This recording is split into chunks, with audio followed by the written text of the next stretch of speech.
علی النبی یا ایھا الذین آمنوا صلوا علیہ وسلموا تسلیما اللہم صلی علی سیدنا و شفیعنا مولانا محمد وعلی آل سیدنا شفیعنا مولانا محمد النبی الامی وعلی آلہ المدار البدی الکریم وابن الکریم صلاۃ و سلام علیک یا رسول اللہ یا حبیب اللہ یا نبی اللہ صلوا علیہ سلاما دائما بدوام الحی القیوم۔ جو کچھ پروگرام میں ہونا تھا محفل کا حق ادا ہو چکا، جو ضرورت تھی وہ سب پوری ہو چکی ہے۔ اب ہماری ضرورت تھوڑی دیر کی ہے، اس لیے تھوڑی دیر توجہ کر لیں، اس کے بعد میں آپ کو السلام علیکم، اس لیے کہ آج کچھ بہت ذہن ہمارا کہنا چاہیے کہ خوشیوں سے کتنا لبریز ہے، اس کا اندازہ ہم خود لگا رہے ہیں۔ اس سے پہلے جب ہم آئے تھے، میں اپنے علماء کرام سے زیادہ توجہ دے رہا ہوں، تھوڑا میری بات کو غور سے سنیں، اس لیے کہ وقت بھی اتنا ہے کہ ہم آپ سے نہیں کہیں گے کہ بہت دیر تقریر کریں۔ اس سے پہلے جب ہم آئے تھے تو ہم نے آپ سے ایک اپیل کی تھی، مدرسے کے تعلق سے، علم کے تعلق سے، لیکن میرے عزیزو آج میں کوئی اپیل نہیں کروں گا، آج میں کوئی اپیل نہیں کرنے والا۔ آج مسرت و شادمانی کے خزانے لٹانے آیا۔ آج اگر آپ ہم سے سنیں گے تو خوشیوں کی وہ داستان اور خوشیوں کے اس تانے بانے کی کہانی جس کو بننے کے لیے ہمارے بزرگوں نے صعوبتیں مشکلیں برداشت کرنے کے بعد ایک ماحول جو زندہ دلی کا قائم کیا ہے، اس میں میں اکثر اس بات کی مانگ کرتا رہا کہ سب سے بڑی ضرورت علماء کی ہے۔ آج اتنا بڑا ازدحام علماء کرام کا، ان سب کو دیکھ کر جو خوشی ہم کو میسر آئی ہے، جس خوشی کو میں محسوس کر رہا ہوں، اس کو ہر صاحب علم، اہل علم و دانش اس کو محسوس کر رہے ہوں گے۔ اور علماء کرام کا یہ قافلہ، یہ اتنا بڑا مجمع، جس کے لیے جس نے بھی کاوش کی، جس نے کوشش کی اس قافلے کی ترقی کے لیے، اس کو ان منزلوں سے ہمکنار کرانے کے لیے، ان کی خدمات کو ہم سلام کرتے ہیں۔ چاہے وہ ہمارے وہ علماء مدرسین ہوں جنہوں نے رات اور دن محنت کر کے تعلیم اور تدریس میں اپنا وقت صرف کیا اور علماء کرام کی ایک جماعت تیار کی۔ میرے عزیزو، ہر انقلاب کے پیچھے، دنیا میں جتنے انقلاب رونما ہوئے، ہر انقلاب کے پیچھے علم اور عالم، دانشور اور مدبر، محقق، انہی کا ہاتھ ہوتا ہے۔ اس دنیا کو جب بھی بدلتے دیکھا، اس سماج میں جب بھی پریورتن دیکھا، اس ماحول کو جب بھی بدلتے دیکھا، تو وہ سب سے بڑی جماعت پڑھے لکھے لوگوں کی ہوتی ہے، جو وقت کے دھاروں کا نقشہ بدل دیتے ہیں، جو حالات کی آندھیوں کا رخ پھیر دیتے ہیں، جو دنیا میں اٹھنے والے اندھیروں کو مٹا دیتے ہیں، سچائیوں کا سورج روشن کرتے ہیں، ایک ایسا آفتاب طلوع کر دیتے ہیں کہ جس کی حقیقت اور جس کی سچائی میں سارا ماحول جگمگانے لگتا ہے۔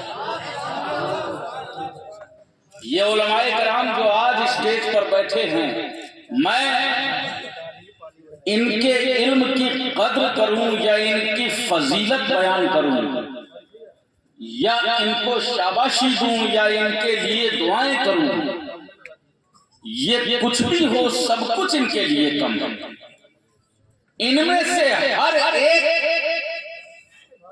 اپنے اندر اتنی بڑی قوت اور طاقت رکھتا ہے، جس آبادی پر، جس حصہ ارضی پر یہ ہمارے علماء موجود ہوں گے، ایک عالم ہوگا، وہ وقت کے تقاضوں کو پورا کرے گا، سچائیوں کو بتائے گا، برائیوں سے روکے گا، ان چیزوں کو کھل کر کے چیلنج کرے گا جن کے لیے منافقین سلسلہ تمام تر تانے بانے بنا کرتے ہیں، ان کی ہم ہمتوں کو سلام کرتے ہیں۔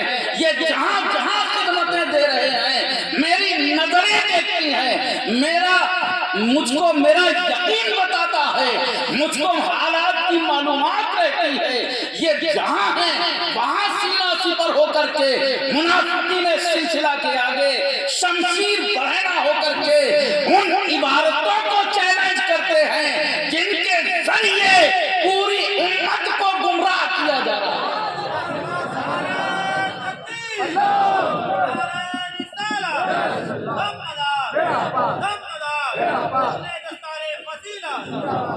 اور ان کو علماء ہی چیلنج کر سکتے ہیں۔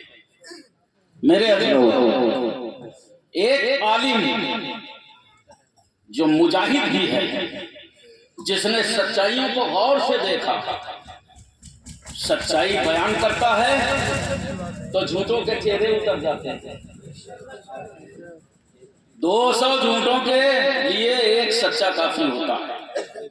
جب حقیقت سامنے آتی ہے تو لوگ سمجھنے پر مجبور ہو جاتے ہیں کہ اس کی بات میں کس قدر سچائی ہے۔ اور تو اور میں بتاؤں آپ کو، آپ کے مدرسے کی بڑی تعریف ابھی سن رہا تھا میں، یہ سچائی ہے۔ آپ کے دیار میں وہ مدرسہ ہے جس کی آپ اہمیت نہیں سمجھ رہے۔ میں بڑی سچائی سے کر رہا ہوں، میری بات کڑوی ضرور ہے، جس کی اہمیت کا آپ اندازہ نہیں لگا رہے ہیں۔ یہ میرے مرید صادق بیٹھے جن کو اس سال میں نے سلسلہ مداریہ میں خلافت بھی دی ہے، مولانا خوشنو صاحب، جس وقت بارگاہ مدار العالمین میں حرم اول میں نے ان کو سلسلہ مداریہ کی نسبتیں دی تھی، مرید کیا تھا حرم میں، عرس کی 16 تاریخ حرم میں مرید کیا، اسی دن کہا تھا کہ مولانا آپ کے کندھوں پر سب سے بڑی ذمہ داری یہ ہوگی، اللہ نے آپ کو اگر علم دیا ہے تو اس علم سے لوگوں کو فائدہ پہنچانے کے لیے بیڑا اٹھا لو۔ جب تم اپنے علم سے لوگوں کو فائدیات کرو گے، آج ایک ہوگا، کل اتنا بڑا کارواں بن جائے گا، اتنا بڑا قافلہ تیار ہو جائے گا کہ لوگوں کو یہ بتانے کے لیے کافی ہوگا کہ اب کوئی سلسلہ مداریہ پر آنکھ نہیں اٹھا سکے گا، ان غلط سلط الہاقی عبارتوں کے ذریعے سلسلے کو نقصان نہیں پہنچا سکے گا۔ میں خوش ہوں، بارگاہ مدار العالمین میں میرا رب جانتا ہے، آپ سب کے لیے اور مولانا خوشنود کے لیے میں بہترین طریقے سے حاضر ہو کر کے وہاں دعائیں کرتا ہوں۔ رب تبارک و تعالیٰ اس ہمارے مجمع کو سلامت رکھے، ان علماء کو حقیقت شناسی اور حقیقت بیانی کا ایسا جذبہ عطا کر دے کہ کوئی ان کے سامنے جھوٹا کبھی نہ ٹک سکے۔ میرے دوستوں، میرے عزیزوں، میرے بھائیوں، میرے چھوٹوں، میرے بچوں، سب لوگ سمجھ لیں، یہ جذبہ مجھ میں اس وقت سے ہے جب 1980 میں گجر الدین پیر بہوڑا نے ایک فتویٰ شائع کیا تھا۔ میں بہت چھوٹی عمر میں بیرم نگر میں تھا، بیٹھا ہوا، لوگ تانا دے رہے تھے سلسلہ مداریہ کے علماء کہاں ہیں، وہ جواب دیں۔ میری آنکھیں یہ دیکھتی تھی، سن 80 سے اب تک کے 44 سال کا وقت ہو گیا، میری عمر تقریباً 57-58 سال ہے، 9 سال کی عمر سے میں وہاں جاتا تھا۔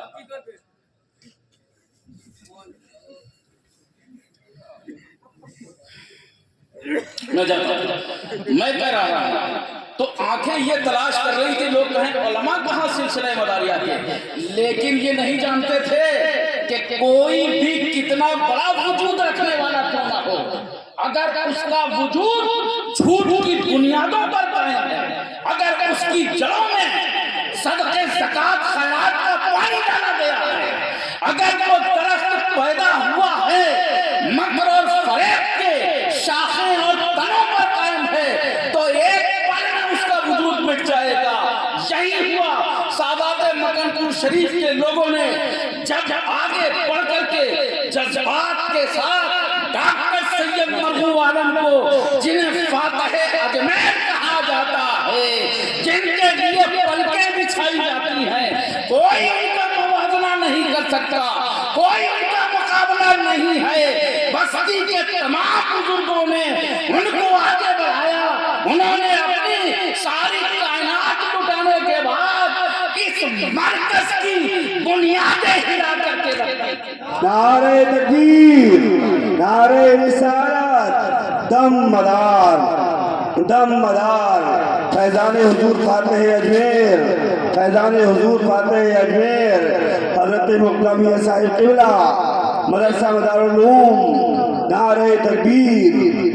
میں ان اساتذہ کی خدمات کو بھی سلام کرتا ہوں جنہوں نے یہ جماعت تیار کی۔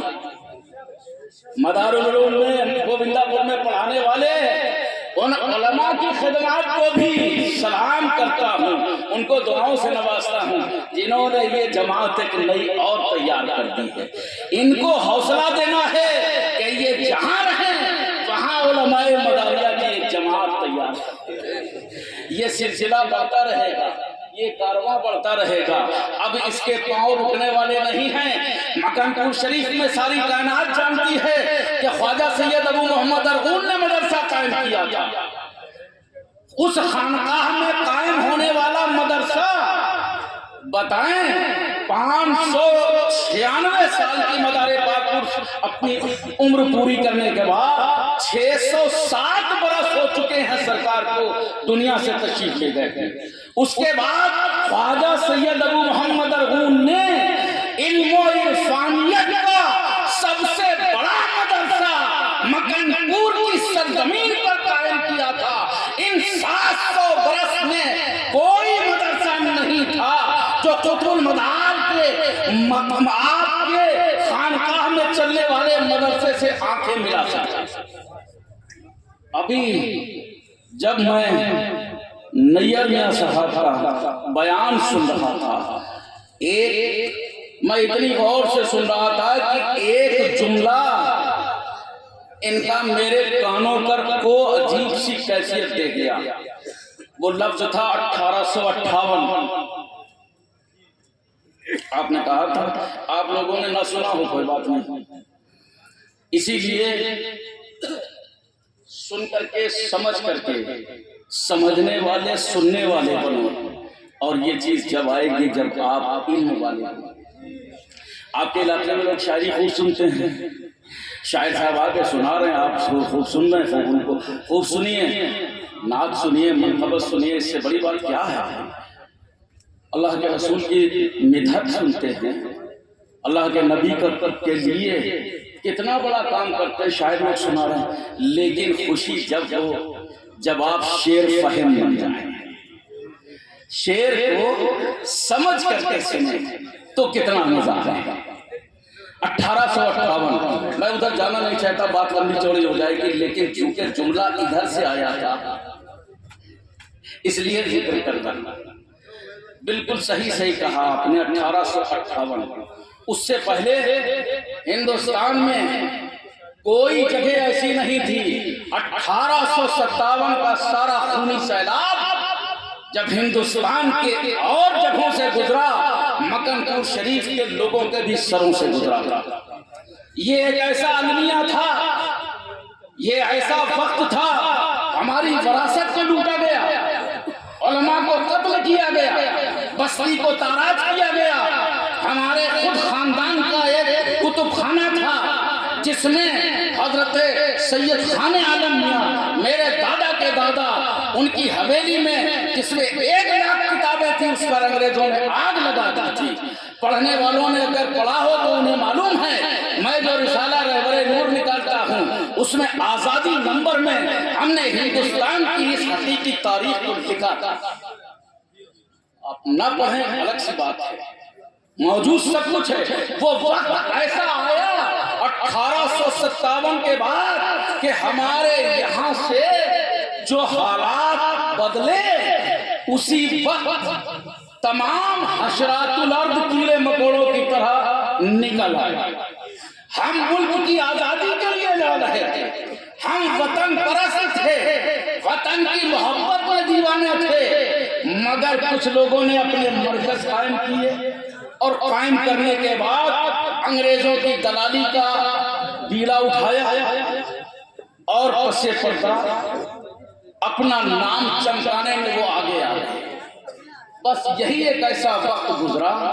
لیکن پھر بھی میرے بھائی یہ سب کچھ تو تھا.